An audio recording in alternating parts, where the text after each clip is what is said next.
hay culpabilidad si estoy en ti. Puedo respirar tu amor. Tú me das siempre paz si vivo en ti. Puedo ver que de esta manera es imposible. Un verso bíblico importante acerca de esto es Hebreos capítulo 1, verso 1 al 2. ¿Alguien lo puede leer, por favor, como para hacer un poquito más participativo el asunto? Hebreos 1, del 1 al 2.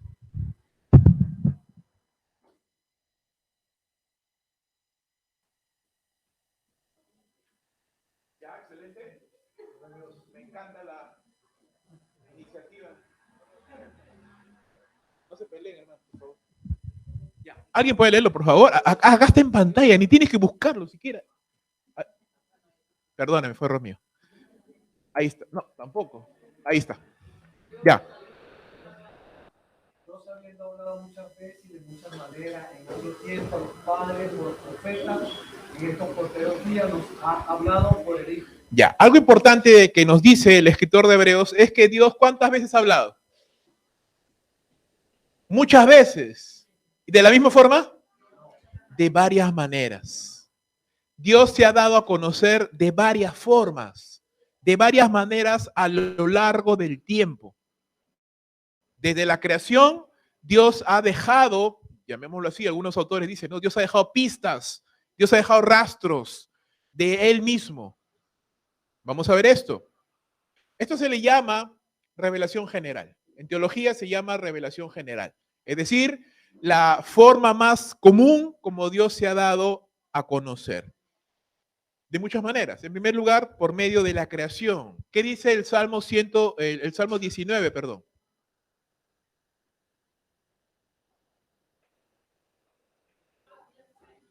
Los cielos cuentan la gloria de Dios y el firmamento anuncia las obras de sus manos.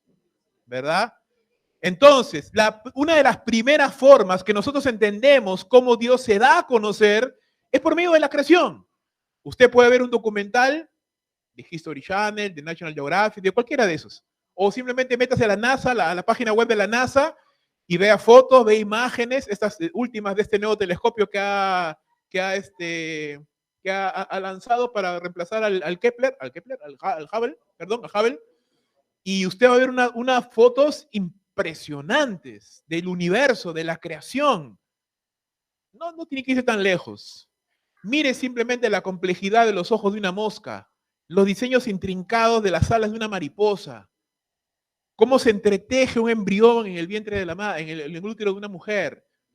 Esas maravillas, esas cosas impresionantes, increíbles, nos muestran o nos hablan de un diseño inteligente, de un diseño que tiene un propósito. Aunque muchos dicen, no, que un embrión es un conjunto de células o que el ser humano ha sido creado al azar, eso es una tontería.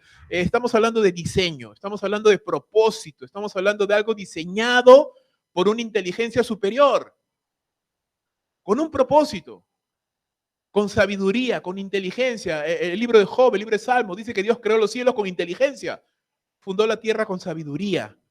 Entonces la creación es una de las formas como Dios se ha dado a conocer. La segunda, por medio de la historia.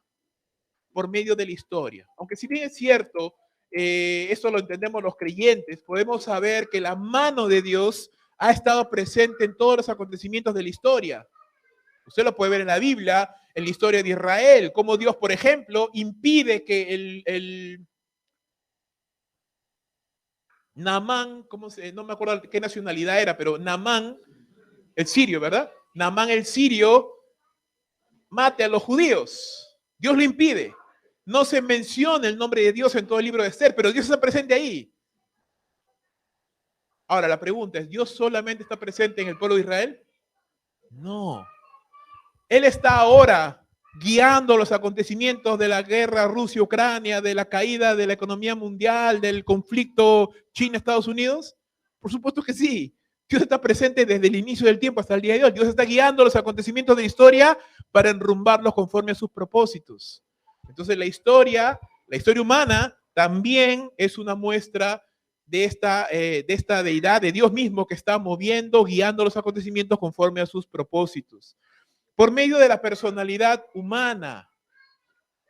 Usted sabe, los seres humanos somos algo que la gente piensa y uno tiene que entender es que Dios es económico, es decir, Dios reutiliza. Es decir, nosotros compartimos un 90 y tantos % de similitud ADN con el chimpancé o con otros animales incluso. Es sabido que la medicina, por ejemplo, se puede utilizar ciertos órganos o la piel de los cerdos para hacer trasplante al ser humano. ¿Eso significa que descendimos del chancho? No. Simplemente significa que Dios es económico, es decir, reutiliza cosas y eso es eficiencia. Reutilizar cosas es eficiencia. Dios es inteligente, Dios reutiliza cosas, pero el chanchito o el mono o quien sea no tiene lo que el hombre tiene, inteligencia. No tiene, los animales son inteligentes, pero no al mismo nivel que un ser humano. Los animales no tienen autoconciencia. No va a saber usted un día un loro pensando acerca de la naturaleza, de la creación y divagando acerca de su futuro. No. Usted no va a ver a un pollo ahí pensando, ¿qué voy a hacer de mi vida? ¿Voy a ser gallo? Ellos viven nomás. El ser humano sí, ¿verdad? La personalidad humana, hecha a imagen y a semejanza de Dios, refleja la personalidad, el carácter, la inteligencia de ese Dios. Para todos, aún los estudiosos, es un misterio el alma humana.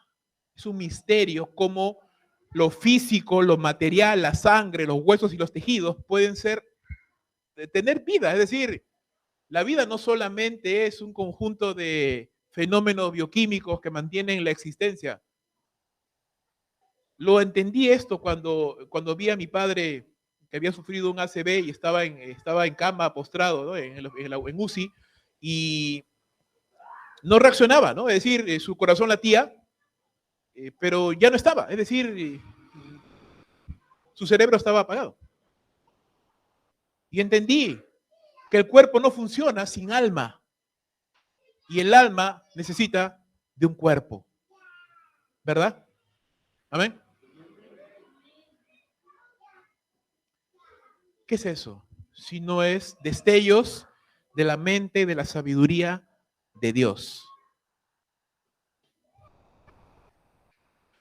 Algunos argumentos filosóficos también. Vamos a entrar ahí un poquito más denso el asunto. Voy a tratar de hacerlo sencillo, pero el argumento ontológico simplemente es la idea de una causa que debe de existir y debe ser la mayor de todas para que eso funcione. El cosmológico, el teleológico igual, la idea de un propósito mayor que va más allá de cualquier otro propósito menor, que tiene que ser lo más grande de todos, no solamente en nuestra mente, pero en la realidad. Y ese algo tiene que ser Dios, porque es lo más supremo que existe, la causa primera de todas las cosas. Como digo, no podemos entrar en demasiado tecnicismo acerca de esto, pero la idea es que esta revelación general nos habla de esa causa primera, de aquel que empezó todas las cosas, de aquel que estaba antes de que todas las cosas existieran. Y ese ser lo conocemos nosotros como Dios.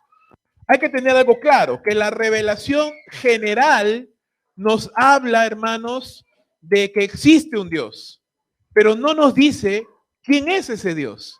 Si es personal, si es una energía, si es bueno o malo, no nos habla del carácter moral de ese Dios, ni siquiera sabemos si es una persona. Solo se nos dice que es una inteligencia, solo se nos dice que es poderoso, solo se nos dice que es eterno, pero nada más. Entonces la revelación general es una de las maneras como Dios se da a conocer, pero no es una manera completa aún. Es una manera parcial. ¿Qué características tiene la revelación general? Nos muestra la gracia de Dios al concedernos la vida y un lugar donde vivir a justos y a injustos. Amén. Jesús dijo que Dios hace llover sobre justos y sobre malvados. Es decir, hasta el peor de los pecadores respira el aire que Dios creó. Hasta el mayor y más blasfemo de los hombres se beneficia de los rayos del sol que Dios ha creado. La gracia de Dios es para todos. Apoya el teísmo porque, claro, apunta a la existencia de un ser supremo y presenta una base para el justo juicio de Dios. Mira lo que dice Romanos capítulo número 1. Vamos a mirar, Romanos capítulo 1. verso 18. Si alguien lo encuentra antes que yo, lo puede leer con total confianza. Como nadie lo encontró, lo leo yo. Porque la ira de Dios se revela desde el cielo contra toda impiedad e injusticia de los hombres que detienen con injusticia la verdad. Porque lo que de Dios se conoce les es manifiesto, pues Dios se lo manifestó. Pues las cosas invisibles de Él, su eterno poder y deidad, se hacen claramente visibles desde la creación del mundo, siendo entendidas por medio de las cosas hechas, de modo que no tienen excusa. Entonces, el ateísmo, ¿no? Las personas que dicen no existe un Dios, o el agnóstico que dice, bueno, no sé si existirá un Dios, no me interesa, pues no van a salir bien librados. Porque Dios les va a decir, la creación misma daba evidencia de que yo existía, de que era poderoso y de que yo creé todas las cosas con sabiduría e inteligencia. Entonces la revelación general tiene estas características. Pero no es la única manera como Dios se ha dado a conocer. En teología existe otra, que es la revelación especial. Es la manifestación propia de Dios a personas específicas en lugares y momentos específicos. ¿Por qué es necesario esto? Porque vuelvo a repetir, estas manifestaciones de Dios nos dan a conocer ya un poquito más quién es ese Dios. ¿Usted se acuerda cuando Moisés está en el desierto y se sorprende porque ve una zarza que arde y no se consume, ¿verdad? Él va hacia allí, Dios le dice, te he enviado a liberar al pueblo de Israel. ¿Qué es lo que pregunta Moisés? Cuando yo vaya y me pregunten, ¿quién te ha enviado? ¿Qué les voy a decir? No te conozco, ¿verdad? No te conozco. Entonces Dios hace una revelación de sí mismo. Yo soy, te he enviado. Yo soy el que soy, ¿no? Yahvé, el que existe por sí mismo. Entonces, en eventos como eso, por ejemplo, vemos como Dios se va dando a conocer. Ya nos vamos dando cuenta que Dios es una persona, que se puede comunicar con otra persona. Amén.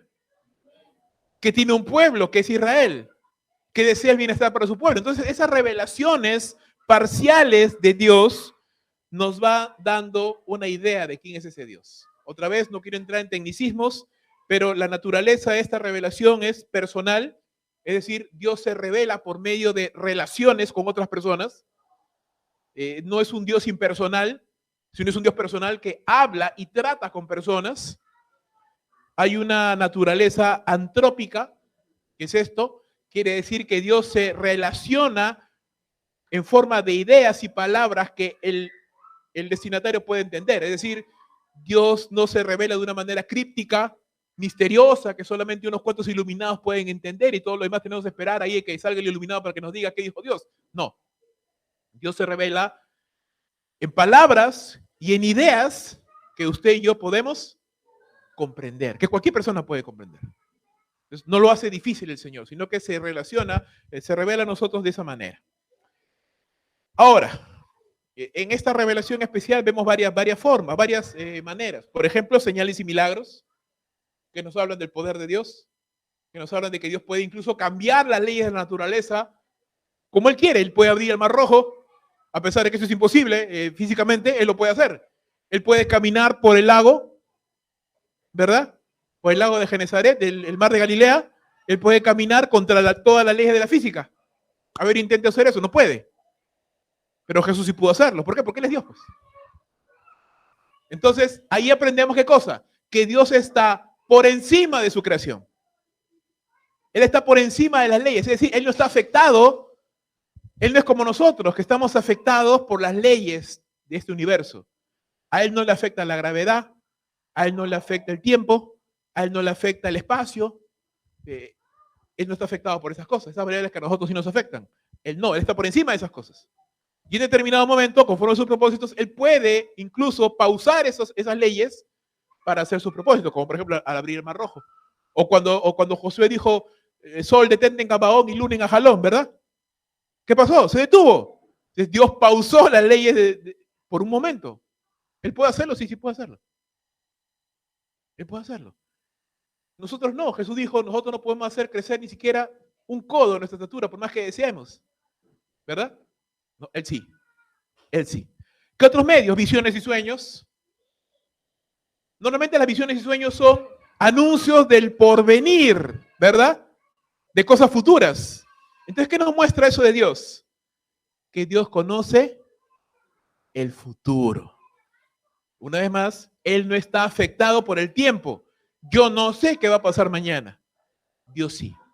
Yo no sé qué va a pasar cuando yo no exista en este planeta. Dios sí. Porque Él no está afectado por el tiempo. ¿Qué más? El azar. Bueno, usted sabe que en el Antiguo Testamento se utilizaba el Urim y el Tumim, que era una manera de echar suertes para determinar la voluntad de Dios. Eso ya no se usa ahora, hermanos.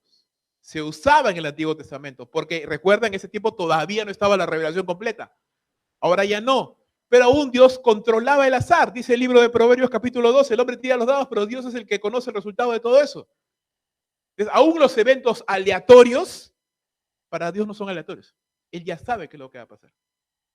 Él conoce todas las posibles combinaciones de todas las cosas que puedan suceder con cada persona en este planeta que ha existido, que existe o que existirá. Una cosa impresionante. Manifestaciones directas y teofanías, es decir, apariciones de Dios mismo antes de la encarnación de Jesucristo, como por ejemplo los 3 ángeles que vinieron a hablar con Abraham en Génesis 19. Uno de ellos era el ángel de Jehová. La misma aparición del ángel de Jehová en el Antiguo Testamento. Es Jesucristo mismo antes de su encarnación. Es una aparición de Dios de manera física. El ángel de Jehová que se le presenta a Manoa y a su esposa cuando les habla acerca del nacimiento de Sansón, ¿verdad? Lo pudieron ver. Era Dios, el ángel de Jehová, pero lo pudieron ver. Estaba allí. Dios se manifestó de esa manera. Declaraciones proféticas de los profetas. Bueno, otra vez, el control que Dios tiene del futuro. Apariciones angelicales que nos muestran que Dios tiene una corte de seres celestiales a su disposición. La encarnación del Señor Jesucristo, que es la revelación final, ¿verdad? Es la revelación última de Dios mismo. Jesús le dijo a Felipe, el que me ha visto a mí, ha visto al Padre, porque yo y el Padre somos uno. ¿Ya? Si hemos visto a Jesús, hemos visto al Padre. Recuerda que a Dios nadie lo vio jamás, dice la Biblia, ¿verdad? Al Padre nadie lo vio jamás. Nadie ha visto al Padre, nadie. Ojo, nadie. ¿A quién vio Moisés entonces? A Jesús. Claro, a Jesucristo. Al Padre nadie lo ha visto. Ojo, nadie vio jamás. Pablo dice que Dios habita en luz inmarcesible, que ningún hombre ha visto ni puede ver. Al Padre nadie lo ha visto. Todas las apariciones de Jehová que hemos visto en el Antiguo Testamento es Dios el Hijo, Jesucristo antes de su encarnación. Porque el Espíritu Santo no se le ve, excepto en el bautismo de Jesús, que apareció de manera corporal como paloma. Si no, no se le puede ver. Vemos las manifestaciones, pero no lo vemos a él. Y también la escritura. La escritura es una manera por la cual Dios se da a conocer de una manera mucho más precisa. Conocemos ya el carácter de Dios, la bondad de Dios, el amor de Dios, los planes de Dios, los propósitos de Dios, ya lo entendemos de manera precisa y correcta. Quiero hacer una cápita muy importante. Este hombre que usted ve en pantalla se llama Karl Barth. Karl Barth. A ver. Karl Barth. ¿Quién es Karl Barth? Este hombre, un teólogo liberal, que propugnó una idea, que la palabra de Dios es la palabra de Dios según los momentos y los tiempos, o sea, según la interpretación, que es dinámica, es decir, Dios dio su palabra, pero esa se vuelve realidad en determinados momentos y circunstancias. Esta peligrosa desviación del concepto bíblico de lo que es la revelación causó que muchos años después, hombres que iniciaron el movimiento de la prosperidad dijeran que la palabra de Dios se compone de 2 cosas, el logos y el rema. El logos es cuando tú lees la palabra de Dios, pero cuando Dios te habla a ti es como el rema, eso es otro tipo de palabra, es una palabra precisa para ti. Es decir, ojo, Dios te está revelando algo.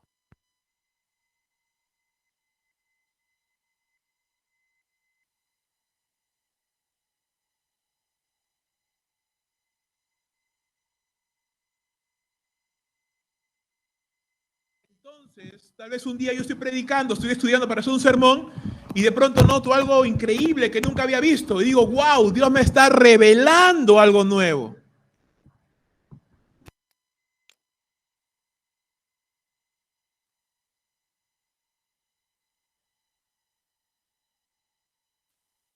¿En qué momento o qué es correcto o qué es incorrecto de acuerdo a lo que Dios me haya revelado, excepto mi propio criterio? Por eso que surgieron estos hombres y dijeron, bueno, Dios me ha revelado que soy apóstol. Dios me ha revelado que ahora Dios quiere que sea millonario. Dios me ha revelado que ahora soy patriarca. ¿Ve? ¿De dónde surgió todo esto? De Karl Barth.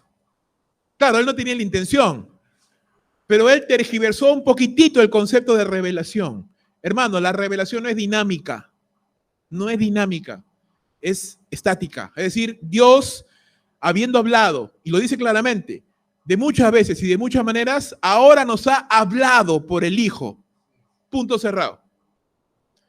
Es decir, ya no hay esa distinción. No es que yo estoy leyendo y de pronto, wow, Dios me reveló algo maravilloso, nuevo, ¿no? No, no hay eso. Mucha gente dice, no, pero es que a veces en el griego se utiliza logos, a veces se utiliza rema. ¿Y por qué esa distinción? Hermanos amados, los escritores bíblicos usaban en el Nuevo Testamento, intercambiaban palabras, son sinónimos simplemente. Es decir, para esclavo no solamente es dulos, hay juperetes, hay como 3 más, y se usan de manera indistinta. No es que significa, no, es dulos, es juperetes es es indistinto nada más, es indistinto. Entonces, cuando no entendemos claramente cómo funciona la revelación, podemos caer en error de pensar que Dios todavía está revelando cosas. Y hermanos, Dios no está revelando nada. Entonces, ¿qué pasa, pastor, cuando de pronto Dios me muestra algo, Dios me habla a mi corazón? Dios te está hablando a tu corazón simplemente. Es decir, el Espíritu Santo está aplicando la verdad de la palabra a tu vida. Te está iluminando el entendimiento para que comprendas algo, pero no te está revelando algo nuevo que no haya sido visto, que no haya sido entendido por hombres cristianos por durante 2000 años que existe la iglesia. ¿Ven? Es una gran muestra de orgullo pensar que Dios me ha hablado algo a mí que no se lo haya mostrado a otros hombres 2000 años que existe la iglesia. No estamos inventando nada nuevo, hermanos. Simplemente estamos trayendo la verdad de Dios a este tiempo. Sí, lo podemos aplicar de manera diferente porque son otros tiempos, pero nunca pensar que Dios está revelando nada nuevo.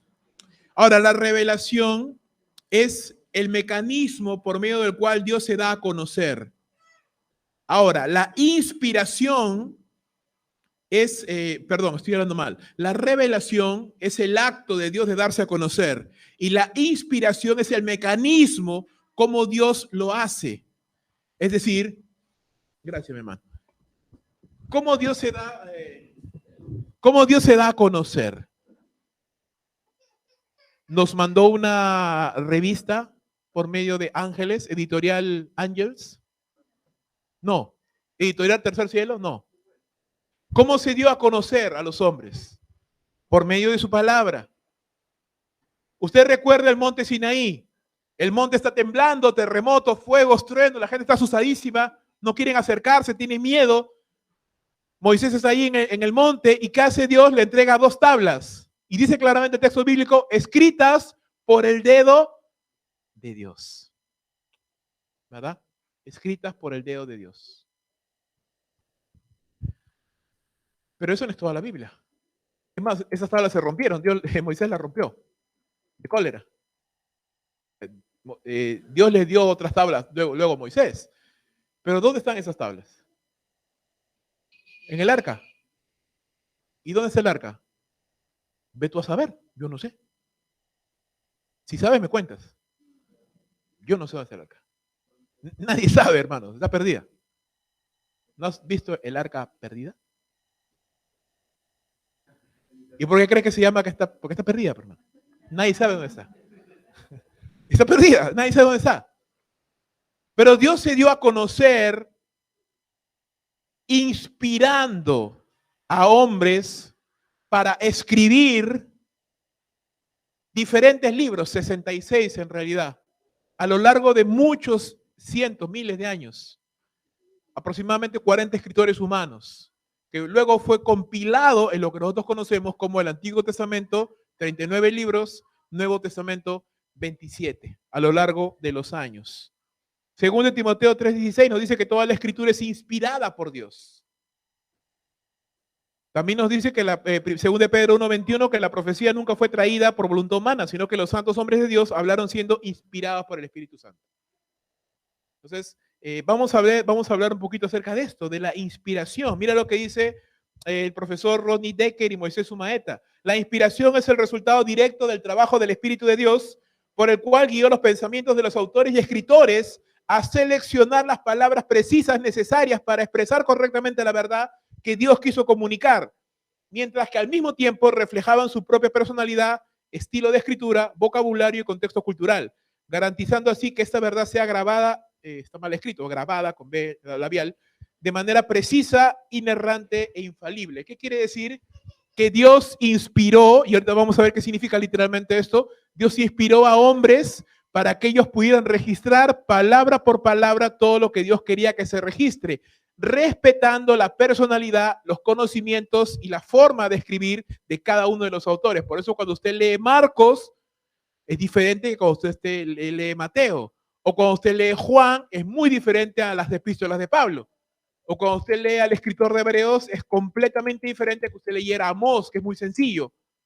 Isaías es más complicado. Entonces, ¿me entiendes? Cada uno tiene un estilo, una forma de escribir. Porque no eran robots. Cada uno escribió, pero siendo inspirados por el Espíritu Santo. ¿Cómo sabemos que esto fue así? Vamos a ver algunos rapidito. Hechos capítulo 1, verso 16. Hechos 1, 16. Mira lo que dice.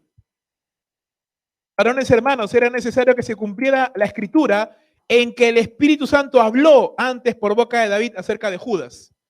Pedro está diciendo que la muerte de Judas, registrada en la palabra, específicamente en el Salmo 22 y en otros salmos, era algo de lo cual el Espíritu Santo habló. Otro texto, 2 Samuel 23:2. Vamos a hacer una espada bíblica. A ver, ¿quién lo hace primero? ¿Quién encuentra primero 2 Samuel 23:2? Rapidito.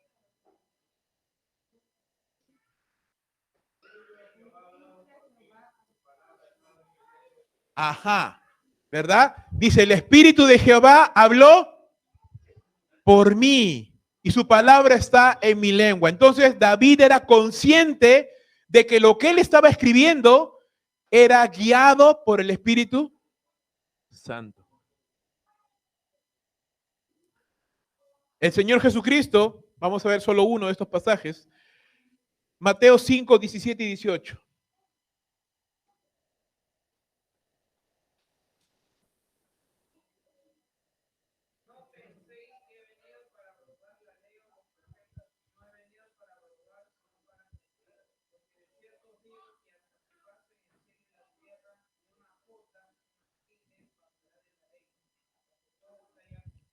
Para Jesús era muy importante de que todo lo que estaba escrito se cumpliera. Era importantísimo. Nada, ni siquiera lo más pequeñito se podía obviar, porque era la palabra de Dios. Antiguo y Nuevo Testamento son considerados la escritura. ¿Sí? Ya lo hemos visto en Timoteo, en Pedro también, hablando acerca de toda la escritura. Todos estos pasajes considerados como la escritura proveniente de Dios y útil para nuestras vidas. Ahora, la inspiración. Es importante para poder entender esto, hermanos, que el ser humano por sí mismo es incapaz de poder comprender las cosas espirituales. Partiendo por ahí. Solamente las ovejas del Señor conocen su voz. Las palabras de la Biblia son autoatestiguadoras, es decir, si usted se quiere poner a conversar con una persona que te diga, dame pruebas de que lo que está acá escrito es la palabra de Dios, por más que usted pueda presentar algunos argumentos, llega un punto en el cual usted no puede decir otra cosa que la Biblia dice que es la palabra de Dios y yo no puedo encontrarte o inventarte otro argumento del que ya existe. Yo sé que es la palabra de Dios porque como soy creyente, el Espíritu de Dios me da testimonio no solamente de que soy hijo de Dios, sino que esta es su palabra y al comprenderla y entenderla, veo y entiendo que esta es la palabra viva y eficaz, ¿verdad? Digo esto porque hay personas que en el intento de tratar de defender y de tratar de explicar cómo podemos demostrar que la Biblia es la palabra de Dios, caemos en un punto sin retorno, es decir, ya nos quedamos sin ideas y no podemos inventar argumentos para tratar de convencer a la otra persona de que la Biblia es la palabra de Dios. Solamente tenemos dos argumentos. Los argumentos son la evidencia interna, es decir, la Biblia diciendo de sí misma que es la palabra de Dios, y la evidencia externa, que es básicamente apelando a la historia y al efecto de la Biblia sobre las personas. Es decir, no hay una fórmula química, no hay una fórmula matemática con la que tú puedas demostrar que la palabra de Dios es la Biblia. ¿Usted me entiende? Pero los que son hijos de Dios saben que esta es la Biblia. Amén. Porque Jesús dijo, mis ovejas oyen mi voz. Y saben, tienen ese discernimiento espiritual para saber, no, esta es la palabra de Dios. Y escuchar algo raro y decir, no me cuece lo que acabo de escuchar. No sé, algo hay ahí raro. Porque es el Espíritu de Dios que nos va a discernimiento para entender qué es la palabra de Dios y qué no lo es.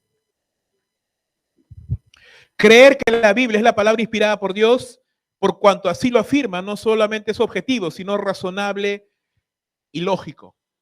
Es decir, si la palabra de Dios proviene de Dios, que es la máxima autoridad suprema de toda la creación, y la palabra de Dios es su legado, es su testamento, lo más importante, usted no puede acudir a otro escrito por encima de ella para validar a la Biblia, porque no existe, pues, ese es lo más alto.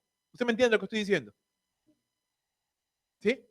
No hay otro texto más alto que la Biblia que pueda validar. Sí, la Biblia es la palabra de Dios, porque si no, entonces la Biblia ya no sería el texto más importante. Y no hay otro ser más importante que Dios que diga, sí, es verdad lo que Dios dice en su palabra. ¿Usted me entiende? Dios es el ser supremo, y si Dios dice que esa es su palabra, es su palabra. Y la Biblia es el texto supremo de Dios, y si la Biblia dice que es la palabra de Dios, es la palabra de Dios, hermano. Ah, pero es un razonamiento circular. Sí, claro, por eso es un argumento circular. Pero no todo argumento circular es falso. En este caso es lógico y razonable porque no existe otro ser más grande que Dios. Juan Calvino dice lo siguiente, porque aunque Dios solo es testigo suficiente de sí mismo en su palabra, con todo, a esta palabra nunca se le dará crédito en el corazón de los hombres mientras no sea sellada con el testimonio interior del Espíritu. Y eso es cierto, ¿verdad? Mientras, es decir, un no creyente, jamás va a poder atestiguar y decir, no, esta es la palabra de Dios. Entonces, ¿qué hacemos cuando nos encontramos con personas que tratan de buscarle tres pies al gato y tratar de decir, no, pero refútame, demuéstrame la palabra, cómo es, a ver, demuéstrame? Hermanito, no hagas hígado. Te va a hacer daño, te salen arrugas. Que Dios te bendiga, estoy orando por ti. Bye. No tiene ningún sentido, hermanos. No tiene ningún sentido ponerte ahí, no, que mira. No tiene ningún sentido, no lo va a entender. No lo va a entender. Esa persona necesita el evangelio, no necesita un debate. Amén. Entonces simplemente, compadrito, que Dios te bendiga, no hagas cólera, tranquilo. Paz y amor. Sigue tu camino. Sigue tu camino.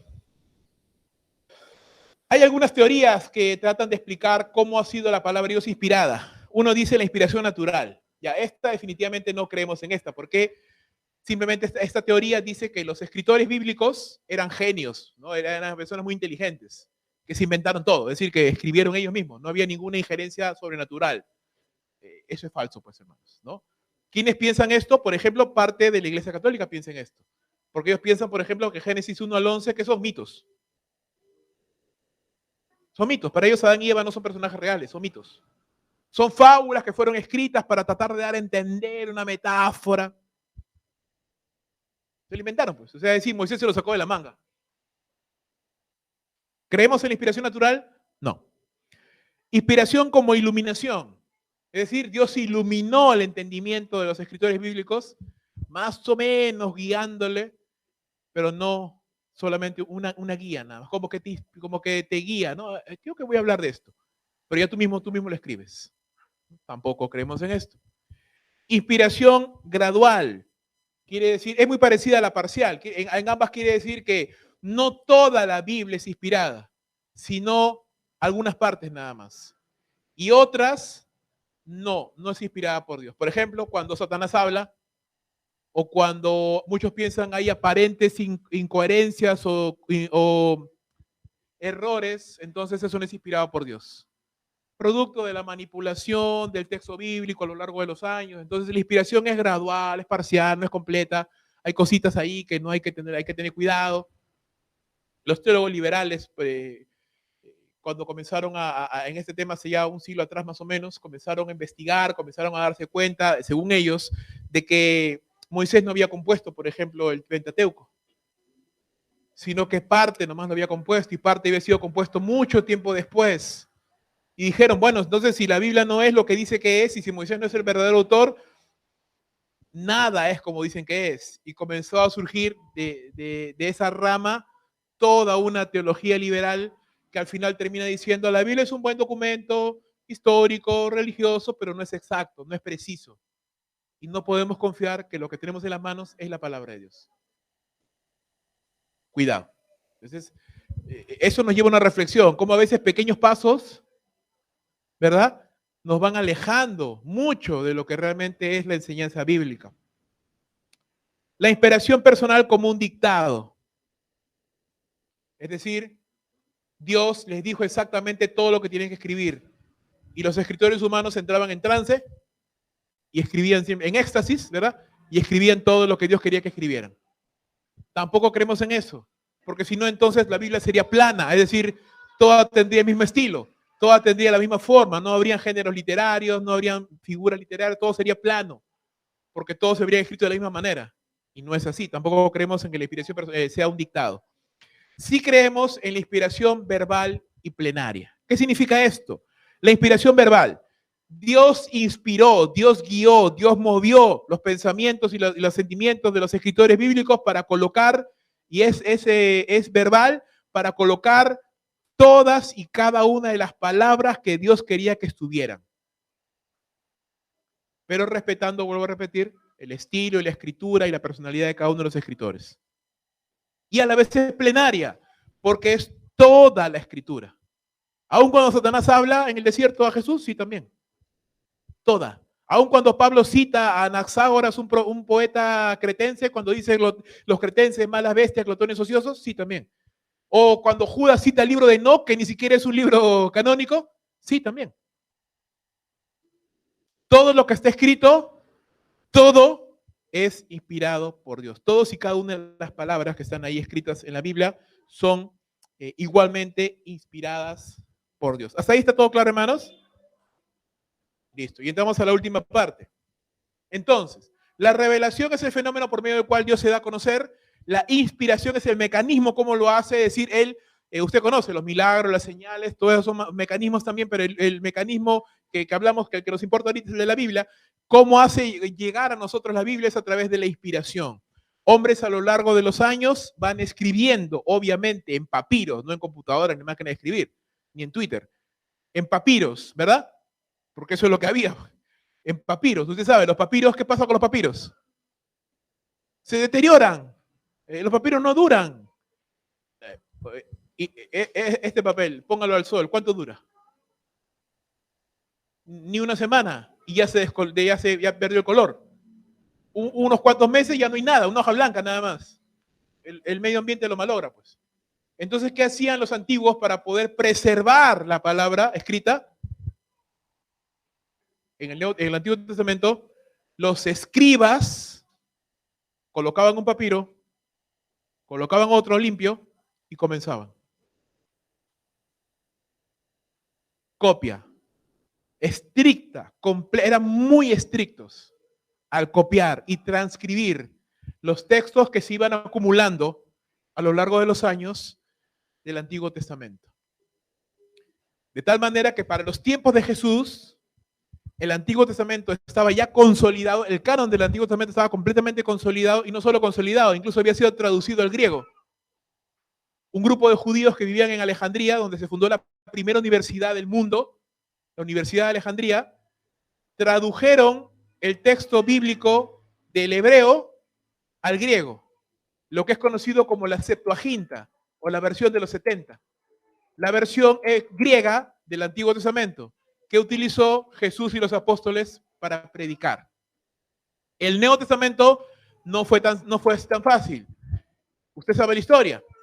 Jesús asciende a los cielos, los apóstoles empiezan a predicar, la iglesia se empieza a multiplicar de una manera exponencial, los apóstoles empiezan a morir, y como no había otra forma de comunicación más que la verbal, y luego las cartas, y los apóstoles empiezan a escribir cartas, los apóstoles y los ayudantes de los apóstoles empiezan a escribir cartas a las iglesias, no solo ellos, un montón más de hermanos, obispos, los discípulos de los apóstoles, empiezan a escribir un montón. La correspondencia era harta. Llega un punto en el cual comienzan a morir todos los apóstoles, pasan los años y la iglesia se reúne tan temprano como en el siglo III y comienzan a pensar, necesitamos un orden para saber y discernir qué podemos considerar como escritos que la iglesia puede considerar como fieles, como verdaderos y que no. Entonces, tan temprano como en el siglo III, empieza a formarse el canon muratorio, por ejemplo, que es el primer listado oficial de la iglesia, donde ya se consideran algunas cartas, algunos criterios rapiditos que utilizan para poder definir qué tomar y qué no tomar. Primero, que sean libros escritos por un apóstol o alguien conocido de un apóstol. Por ejemplo, Marcos. Por ejemplo, Lucas. No eran apóstoles, pero eran muy cercanos al apóstol Pedro y a Pablo respectivamente.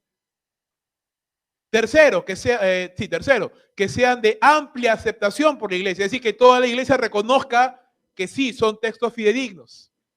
Cuarto, que no esté en contradicción con los demás libros del Nuevo Testamento. Al inicio, hermanos, hubieron ciertas discrepancias con algunos libros del Nuevo Testamento. Con Santiago, por ejemplo. Con el libro de Hebreos. Porque nadie sabía, y hasta el día de hoy nadie sabe, quién lo escribió. Y como no podían asegurar que era un apóstol o conocido de un apóstol, hasta el último no lo aceptaron. El libro de Santiago, porque aparentemente había una discrepancia entre la enseñanza de Pablo, que era la justificación por la fe sin obras, y Santiago, que habla de la justicia por obras, pero que emana de la fe, ¿no? Ahí había un problema de interpretación. Pero bueno, al final, con el paso de los años y de los siglos, igual se aceptaron también, y los libros que tenemos ahora, pues son los libros correspondientes al canon del Nuevo Testamento. ¿Alguna pregunta hasta ahí? ¿No? ¿Todo tranquilo? Listo. Entonces, obviamente el Nuevo Testamento fue escrito en griego koiné, griego común del pueblo. Estas cartas, ya consideradas dentro del canon del Nuevo Testamento, siguieron circulando y para evitar su deterioro siguieron copiándose. Y obviamente en el proceso de copia no eran tan minuciosos como los masoretas, como los escribas judíos del Antiguo Testamento. ¿Qué pasó? Se introdujeron errores en la copia, hermano. Hubieron copias que contenían errores. Pero ¿sabes qué es lo maravilloso de Dios? Que habían tantas copias, miles de copias de cartas o fragmentos de cartas del Nuevo Testamento, que han sido descubiertas a lo largo de los años en una ciencia que se llama crítica textual, y estos hombres, estos estudiosos han descubierto esos manuscritos y los han rearmado, los han escrito, los han vuelto a compilar, y después de un estudio concienzudo y exhaustivo, llegan al entendimiento de que el porcentaje de error en las copias de estos manuscritos es del orden del 0.1%.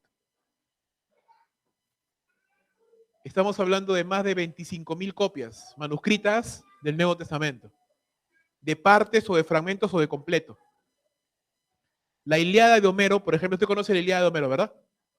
Solamente tiene 600 copias. O sea, no libros impresos, copias de manuscritos. 600. El porcentaje de error que se ha encontrado en todas esas copias es de más alto que el 25%. Eso quiere decir que cuando usted lee la Ilíada de Homero, la cuarta parte de ese libro no es exactamente lo que Homero escribió. ¿Qué le parece? En cambio, cuando usted escribe la Biblia, el 0.1% es un tema de error de copiado. Y que son asuntos que ni siquiera tienen que ver, o sea, es decir, no son asuntos cardinales, no son asuntos críticos de la fe cristiana, sino son textos pequeños, como por ejemplo, Romanos capítulo 8. Ninguna condenación hay para los que están en Cristo Jesús, ¿verdad? Los que no andan conforme a la carne, sino conforme al Espíritu. Ya, esa parte, los que no andan conforme a la carne, sino al Espíritu, ya, esa parte en muchos manuscritos no se encuentra. Al parecer se agregó después. Otro pasaje, Marcos capítulo 16, donde Marcos habla de que los que creyeran en Jesús hablarán nuevas lenguas y les picarán serpientes, no les pasará nada. Ya, ese pequeño fragmento, que son como 4 o 5 versos al final del capítulo 16, también es muy probable que no exista, que fue agregado después. Entonces, pequeños puntos, nada más, que no tienen nada que ver con la fe cardinal cristiana. Con el paso del tiempo, por supuesto, la gente no hablaba griego. Entonces, ¿qué hace? Empiezan a traducirse. Aparecen las sociedades bíblicas. ¿Has oído hablar de las sociedades bíblicas? ¿Sí? ¿Petituars? ¿Petituars con Cuba? ¿No? ¿Sí? ¿Nunca has ido? Deberías ir, ahí está bonito, la remodelado. Bueno, el punto es que sociedades bíblicas están en todo el mundo, no solo en Perú. Y tienen un equipo, un staff de especialistas, pues, de gente que conoce mucho. Y comenzaron a traducir a los idiomas modernos. Me estoy saltando un montón de historia, por si acaso, si no nos queríamos sacar hasta la medianoche. Me estoy saltando la creación de la Reina Valera, de otras Biblias mucho más antiguas. El punto es de que llega a nuestras manos diferentes traducciones y también paráfrasis. Las traducciones son aquellas que han tomado los estudiosos, los manuscritos, para poder escribir, para poder traducirlos y componer Biblias que nosotros podemos entender en cualquier idioma. Las paráfrasis son simplemente la toma de otras versiones ya traducidas que simplemente lo para.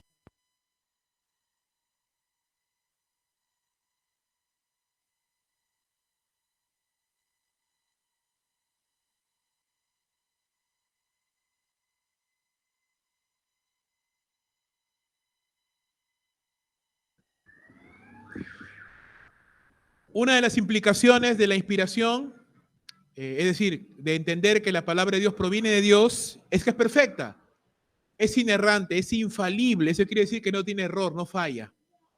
Ahora, mira esto. Cuando se conocen todos los hechos, las escrituras en sus autógrafos originales, propiamente interpretados, demostrarán ser completamente verdaderas en todo lo que afirman, ya sea que esto tenga que ver con la doctrina de la moralidad o con las ciencias sociales, físicas o de la vida. Lo que se considera inspirado por Dios no es tu Biblia Reina Valera, por si acaso. Son los autógrafos. Y déjame contarte, los autógrafos no existen. Nadie los tiene. No están en ningún museo. Se perdieron con el paso de los siglos. ¿Qué es lo que tenemos? Miles de copias. Miles. Que al ser estudiadas demuestran una coherencia del 99.9%. Entonces, si bien es cierto, no tenemos los autógrafos originales, tenemos documentos que son 99.9% certeros, que al ser traducidos forman lo que nosotros conocemos como nuestra Biblia, Reina Valera, Biblia de las Américas, Nueva Versión Internacional, Nueva Traducción Viviente, la King James y así muchas otras Biblias más. Y al provenir de autógrafos que son inspirados por Dios, podemos tener la certeza que es la palabra de Dios. Y que por ende, hermanos, son fieles, son verdaderas, tienen poder y no tienen errores. Los aparentes errores que algunas personas pueden encontrar al leer la Biblia provienen de dos razones principales. Uno, son incrédulos que no entienden la palabra de Dios y la tergiversan. Pablo mismo dijo que algunos escritos de Pablo son difíciles de entender, ¿verdad? Y que los indoctos e inconstantes tuercen. Pero mira lo que dice, como también las otras escrituras, ¿verdad? Entonces, muchos de los ataques a la Biblia provienen de personas inconversas, que no entienden la palabra de Dios, y por eso al no interpretarla correctamente, la tergiversan. Segundo, la segunda forma o la segunda manera de cómo a veces se encuentran problemas o aparentes contradicciones de la Biblia, porque no hemos estudiado lo suficiente y no la estamos interpretando correctamente. ¿sí? No le estamos interpretando correctamente. Entonces, cuando encontramos aparentes contradicciones o errores en la Biblia, el problema somos nosotros, porque no tenemos el conocimiento completo para poder comprender y entender. Nos estamos saltando costumbres, contexto histórico-cultural, porque recuerda, la Biblia fue escrita no para nosotros, o sea, sí para nosotros, pero me refiero en un momento histórico a unas personas determinadas, con unas costumbres y tradiciones que nosotros no tenemos, a una mente oriental, a un pensamiento oriental, no a un pensamiento occidental. Entonces vamos a encontrar frases o costumbres que son extrañas para nosotros. Por eso es que es tan importante la labor de la predicación cuando no solamente estudiamos el texto, sino que lo aplicamos a nuestra realidad. ¿Usted me entiende? Es parte del proceso de elaborar un sermón. No solamente es entender y explicar lo que dice el texto, no, es aplicarlo a mi contexto, a mi vida, porque esto fue escrito para gente muchos siglos atrás.